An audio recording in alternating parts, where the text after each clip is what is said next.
So this is KZ ES4, an in-ear monitor packed with one armature and one dynamic driver.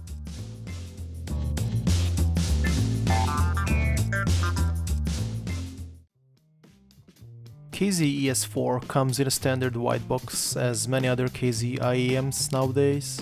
Inside the box we find two monitors, the new type of wire which may have been seen in previous models like the KZ ZS10.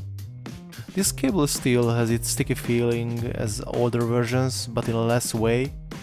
Anyway, it has been improved, which is a good sign. Next to the cables we got an usual extra earbuds, so we can adjust the size of your liking. What can we talk about the build and sound quality? Well, the housing has many similarities with the KZ ZS10, but slightly smaller, which makes sense since it has only two drivers per monitors. The new shell fits well and feels good in my ears, thumbs up for that.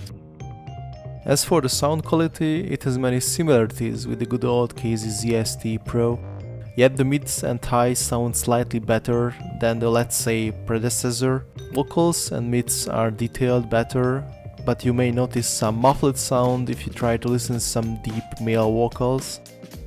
High-pitched female vocals or typical opera female vocals sounds great, but keep in mind you may have trouble with deeper male tones. Bass is punchy and percussion instruments also sounds in a good tone. At this price range what KZ targeted, totally worth it, hands down for it. If you are looking for a good entry level in-ear monitor with decent sound quality, go with the KZ ES4, otherwise grab the KZ ZS6 for more bass, or even the KZ ZS10 for a balanced tone.